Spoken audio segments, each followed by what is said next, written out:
No niin, morjesta. Hei, kiitos mahtavasta kommentista. Tosiaan kympillä saa vaikka mitä safkaa aikaiseksi, ja mulla meni itse asiassa vähän yläkanttiin toi hinta, koska jos sä teet vain Italian pata-aineksesta jauhelijoista ruoan, niin se on ehkä 1,5 euroa annos. Ja jos sä käyt ostaa ne kaikki ainekset ja teet niistä itse, totta kai se tulee per annos halvemmaksi. Mutta sun pitää ostaa säästöpakkauksen isoja paketteja, joka tarkoittaa, että sulle tulee aika monta kiloa sitä makaronia ja tomaattipyrettä ja kaikkea mahdollista tonne kaappiin. Joka sitten ei välttämättä tämmöisessä nollissa ole kauhean fiksu homma. Ja joku voisi ajatella, että nämä on ns-eineksiä.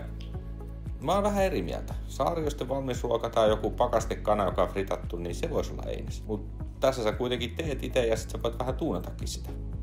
Kuten esimerkiksi lisäämällä noita papuja. Ja niistipatahan on noista helpoista kotiruuista se ehkä tutuin. Ja joku fiksu kommentoikin, että ei se kauhean hintaista olisi edes tehdä.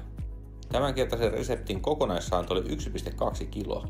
Ja jos syödään oppien mukaan, niin 300 grammaa on annos ja tässä olisi niin sanotusti 4 annosta.